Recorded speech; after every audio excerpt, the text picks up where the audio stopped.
तो नूरजहां मेरी फेवरेट है यूं। नूरजहां का नाम सुना कभी? कौन थी? अरे वो नहीं रे, वो गीत गाती थी क्या? जहांगीर की पत्नी।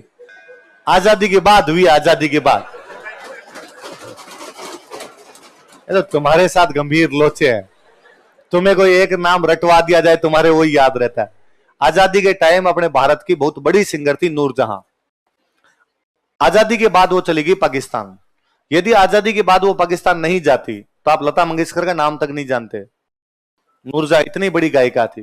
जब तक नूरजहां हिंदुस्तान में थी तब तक लता जी से गीत नहीं गवाते थे। लता जी की आवाज बहुत बच्ची जैसी आवाज है, आप सुनना कभी। लता जी की आवाज तीखी है, वो तीखी पिच वाली आवाज है यूं। तो लता जी के लिए ऐसे कहते गुड़िया जैसी आवाज है। तो वो यूं जो होना चाहिए एक आवाज के अंदर फील जो होना चाहिए वो लता जी की आवाज में नहीं आता। और नूरजहां की आवाज थोड़ी मर्दाना थी, तो आदमी शाम को नूरजहां वाली आवाज सुने तो ज्यादा यूं ढंग का फील होता था उसे। तो नूरजहां ज्यादा चला करती थी भारत में, और बड़ी सन की महिला थी। बाद जो पाकिस्तान बना तो पाकिस्तान चली गई। नॉर्मली ये होता है कि जो भी लोग गले का ज्यादा प्रयोग करते हैं वो कंठ का ध्यान रखते हैं। भाई मैं ठंडा पानी नहीं पीता, कोई दूसरी कोई ठंडी चीज तो अपने को लगता है आइसक्रीम खाने, नहीं यार क्लास लेनी है, गला नहीं खराब हो जाए। नूरजहां तो हर कोई सिंगर होते हैं वो भी ध्यान रखते हैं। नूरजहां हर गीत गाने से पहले बर्फ खाती, साबुत बर्फ, बर्फ लेके आइस लेके और मुंह में खाती। तो किसी ने पूछा मैडम बर्फ खाती हो इससे गला खराब नहीं हो? तो उसने कहा मेरा खुलता है, जहर जहर को मारता है। वैसे मेरा गला तभी ठीक होता है जब मैं ठंडी बर्फ खाती हूँ। बड़ी अजीब महिला थी। कई बार पाकिस्तान में कोई बंदा उसके पास गया, कहा मैडम हमारे एक फंक्शन उसमें गीत गाना, कितने रुपए लोगे? उसने कहा मेरे मैनेजर से पूछ ले जाके कितने रुपए लगेंगे। ठीक है मैनेजर से पूछ लेता हूँ। वो जान लगा तो वापस वापस कितने लोग आएंगे कार्यक्रम में? मैडम बड़ा कार्यक्रम है, 5-7 हजार लोग आएंगे। कि ठीक है पैसे तो मैनेजर जितना बताएगा उतना दे देना, थोड़े बहुत कम भी दे दे तो मेरे कोई फर्क नहीं पड़ता है, पर एक शर्त है मेरी, जो आगे आगे लोग बैठेंगे जहां तक मेरी नजरें पहुंचती है वो सारे हैंडसम होने चाहिए। एक भी भुंडी शकल का हो तो मेरे से गीत नहीं गाया जाए। मुझे कई बार लगता है कि यार ठीक रहा पहले मरमुरा गई, वरना अपने को तो कार्यक्रम नहीं देती हो। तो उठ के जाओ रे, तुम्हारी शक्लें अच्छी नहीं है, तुम यहां देख ही नहीं सकते। अपने टाइम की पाकिस्तान की बड़ी दिल फेंक महिला हुई थी, उसके उस टाइम पता नहीं कितने अफेयर थे। तो एक बार किसी पत्रकार ने पूछा कि भाई मैडम आप, हमने सुना आपके खूब सारे अफेयर हैं, तो कितने अफेयर रहे, किन किन लोगों से अफेयर रहे, नाम बताओ। तो उसने पंजाबी में कहा कि छड़ परे की करना होन पूछ के, क्या करेगा आप छोड़ दे। पत्रकार इस मामले में हरामी होते हैं। पत्रकार वापस की नहीं नहीं बताइए प्लीज। तो उसने कहा लग गिन, तेन 1 मिनट दे दिया गिन ले, 1 मिनट में जितने गिने जाए गिन ले। तो उसने 1 मिनट तक क्यों बोलना शुरू किया। तो वो पत्रकार बेचारा 1 2 3, 1 मिनट बाद कहा किन्ने हो गए? तो उसने कहा 16। 1 मिनट में उसने कितने बॉयफ्रेंड के नाम बताए? 16। तो वो जैसे कहता है 16, नूरजहां शर्मा की और कहती ना करते 16 तो हो ही गए। इतना कंट्रोल किया तो भी कितने हो गए। और उसके एक बॉयफ्रेंड थे पाकिस्तान के राष्ट्रपति याहिया खान। मुझे नूरजहां इसलिए भी अच्छी लगती है कि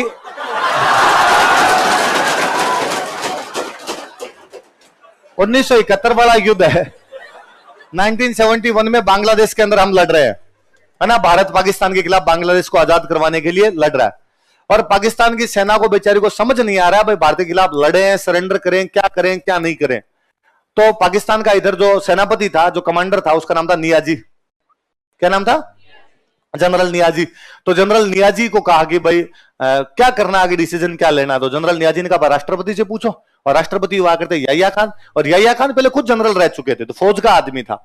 तो शाम को फोन करवाया उधर बांग्लादेश, ढाका से कराची फोन गया, इस्लामाबाद फोन करवाया उधर कि भाई पता करो, याहिया खान से पूछो कि भाई युद्ध जारी रखना है, सरेंडर करना है, क्या करना है। तो कहा साहब याहिया खान को डिस्टर्ब नहीं कर सकते। क्यों? तो अभी याहिया खान के पास मैडम आए हुए हैं। मैडम यही थी। तो पाकिस्तान वालों को निर्देश ही नहीं मिला, कोई निर्देश नहीं मिला, तो पाकिस्तान सरेंडर कर गया। तो नियाजी ने बाद में सरेंडर कर दिया था। तो नियाजी ने जब पाकिस्तान में सरेंडर कर दिया था, यहाँ पे भारत के साथ 93,000 फौजी सरेंडर कर गए। दुनिया के इतिहास में ऐसी कभी घटना नहीं हुई कि इतने सारे फौजी एक साथ सरेंडर कर जाएंगे। 93,000 पाकिस्तान के फौजियों ने हाथ जोड़े, हथियार डाउन किया और कहा काली गाय है, दूध खाई, आइंदा से नहीं खाएंगे, आजाद छोड़ो। 93,000 का सरेंडर करवाया था हमने। अपनी तरफ से साइन करवाने के लिए गए थे जगजीत सिंह अरोड़ा। कौन गए थे? जग्गी अरोड़ा साइन करवाने गए। उधर से नियाजी साइन करता है। तो नियाजी बाद में इतना अलोकप्रिय हुआ पाकिस्तान के अंदर कि लोगों ने, जो भी पाकिस्तान में नियाजी थे, उन्होंने नाम क्या कि नियाजी लगाना बंद कर दिया। पाकिस्तान में नियाजी मतलब गद्दार कि नाम क्या कि नियाजी नहीं लगाना है। इमरान खान नियाजी है, इमरान खान। इसलिए पाकिस्तान में आप सारे नेताओं के नाम के आगे सरनेम देखते हो, इमरान खान के आगे सरनेम नहीं है। शाहबाज शरीफ, शरीफ सरनेम है। बेनजीर भुट्टो, भुट्टो सरनेम है। आसिफ अली जरदारी, जरदारी सरनेम है। इमरान खान का सरनेम क्या है?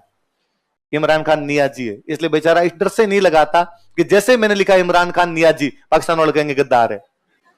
तो नियाजियों की जितनी बुरी हालत हो गई थी, तो नियाजियों की बुरी हालत भी इस चक्कर में होगी क्योंकि नियाजी ने सरेंडर किया था। नियाजी इस चक्कर में सरेंडर कर गया, याया खान से डायरेक्शन नहीं मिला। याया खान से क्यों नहीं मिला? कि मैडम आए हुए थे। तो मैडम कौन थी? और वो हमेशा पाकिस्तान की सेना को कहता था कि वो अपने कमांडर्स को बुला के हमेशा कहता याया खान कि यार तेरे से अच्छा तो मैं मैडम नूरी को यदि जनरल बना दूं तो अच्छी फौज संभाल लेगी। तो नूरी की इतनी बातें मान लिया करता था, पर बाद में युद्ध ही हार गए। एक पाकिस्तान का बैट्समैन था, मैं नाम भूल गया, उसका बाद में हाथ टूटा था। वो भी नूरजहां के चक्कर में टूटा था। वो एक बार घर पे था और अचानक दूसरा आ गया तो कूदा था पहली मंजिल से।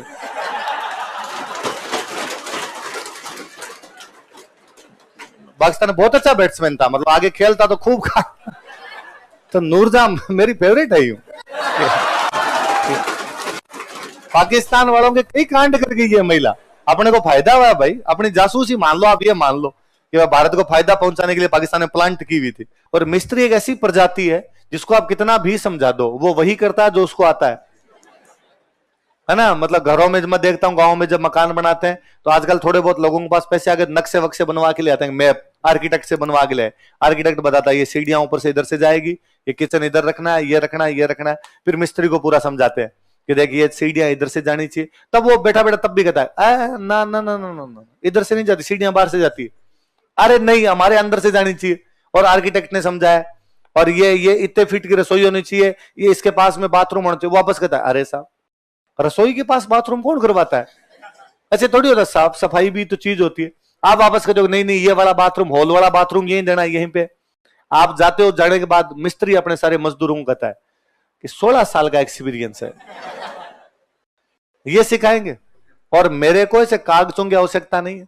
अभी तो तू गुणिया फेंक दूं तो सूत इधर नहीं जाए। उसके पास एक वो होता है नापने वाला है ना, गुणिया गुणिया बोलते हैं, तो उसको फेंकता है। वो वह सीध करनी है, सीध करनी है, तो नापता नहीं है, गुणिया फेंकता है। इधर से इधर नहीं जाने